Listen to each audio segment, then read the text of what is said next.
আসসালামু আলাইকুম, ওয়েলকাম জানাচ্ছি নতুন আরেকটি ব্লগে। এটা আমার আসলে 15 রোজার ব্লগ। তো 15 রোজা আর আজকের রোজার ব্লগ দুটো একসাথেই আমি আসলে আপনাদের সাথে শেয়ার করছি। যেহেতু একটু ব্যস্ত এর জন্য আর কি গতকাল ব্লগটি দিতে পারিনি। তো যাই হোক, এখানে ইফতারের আগে আগে আপনাদের ভাইয়া অনেকগুলো বাজার নিয়ে আসছে, তো সেগুলো গুছাচ্ছি, আবার ইফতারে ভেজে নিচ্ছি। তো সব কিছু মিলে আসলে একটু টাফ হয়ে যায় কাজ করতে। তো ইফতারের আগে আগে আসলে এগুলা গোছানো কিন্তু একটা বিরাট ব্যাপার। তো যাই হোক, এখানে এই তো ফ্রুটস কেটেছি, পেঁয়াজু, বেগুনি, আলুর চপ এগুলো তো বানিয়েছি, ছোলা করেছি। দেন সব কিছু নিয়ে আসলাম, আর এই তো জানলা দরজাগুলো একটু লাগিয়ে দিচ্ছি। প্রচুর পরিমাণে মশা হয়েছে। আর আমার শ্বশুর বই পড়ছে এখানে। তো এটা হচ্ছে পরের দিনের ব্লগ, মানে আজকের ব্লগ এটা। তো দুপুর থেকে শ্যুট করেছি। আজকে একটু চিকেন পাফ বানাবো, তো চিকেনটাকে সুন্দর করে ঝুরি করে নিচ্ছে আমার মেয়ে। আর এখানে আমি অনেকগুলো পেঁয়াজ একটু হালকা তেলে ভেজে নিচ্ছি। এটা সফট হওয়া পর্যন্তই আর কি একটু ভেজে নিতে হবে, বেশি ভাজা যাবে না। আর এদিকে ডিম আলুর চপ করব, সেটা আমি রেডি করছি। এখানে পেঁয়াজ বেরেস্তা দিয়ে দিয়েছি, আর এখানে মরিচ টরিচ দিয়ে দেন এটাকে ভর্তা বানাবো। আর এই তো পেঁয়াজটা হালকা একটু ভাজার পরে অনেকগুলো কাঁচামরিচ দিয়ে দিলাম। একটু ঝাল ঝাল হলে চিকেন পাফটা খেতে কিন্তু দারুণ লাগে। আর এখন চিকেনটা দিয়ে দিব, দিয়ে খুব ভালো মতো একটু নাড়াচাড়া করতে হবে। আর যেহেতু সেদ্ধ করেছি আপনার দিয়ে, এই যে গোলমরিচ, তারপর লবণ, একটু আদা রসুন পেস্ট দিয়ে আমি সুন্দর করে সেদ্ধ করে নিয়েছি। একটু মরিচের গুঁড়া দিয়েছি একটু কালারের জন্য, একটু সাদা সাদা হলে কেমন যেন লাগে, জাস্ট এটা আর কি স্বাদ স্বাদ বাড়ানোর জন্য আপনার লবণ দিতেই হবে। তো আমি দিয়ে দিলাম লবণ আর গোলমরিচের গুঁড়া। তো গোলমরিচটা দিলে কি একটু ফ্লেভারফুল হয় আর একটু অন্যরকম স্বাদ হয় আর কি। যাই হোক, তো দেওয়ার পরে আমি একটু ময়দা দিয়ে দিলাম।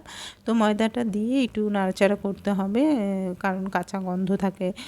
তো কাঁচা গন্ধটা যেন চলে যায় ওই পর্যন্ত আপনার নাড়াচাড়া করতে হবে। তারপরে নামানোর আগ মুহূর্তে এটা নাড়াচাড়া করার পরে আমি 1 কাপ দুধ দিয়ে দিলাম, যাতে করে আপনার স্টাফিংটা একটু ঘন হয়, টেক্সচার হয়। আর যেহেতু ময়দা দিয়েছি, সেটা যেন একদম চিকেনের গায়ে লেগে যায়, এর জন্য আর কি এভাবে মিল্কটা দেওয়া আর কি, টেস্টটাও বাড়ানোর জন্য। তো কি সুন্দর একটা স্টাফিং হয়েছে।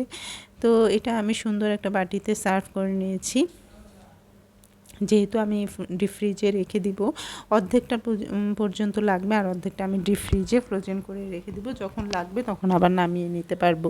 তো এই নাস্তাটা কিন্তু রমজানে অথবা বিকালের নাস্তা আপনি ইজিলি বাচ্চাদেরকে করে দিতে পারবেন। এটা স্যান্ডউইচে দিলে কিন্তু আরও বেশি মজা লাগে। তারপরে শর্মা, চিকেন শর্মাতেও আপনি ইউজ করতে পারবেন।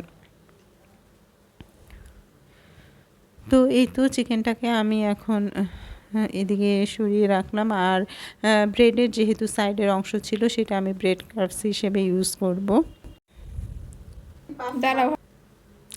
দেন এই তো একটু পানি নিয়ে পানির মধ্যে ব্রেডটারে একটু চুবিয়ে দেন চিপে নিয়ে, তারপরে দেন এই তো স্টাফিংটা দিয়ে দিলাম চিকেনের, দিয়ে এই তো মোল্ড করে নিলে আপনার হয়ে গেল চিকেন পাফ।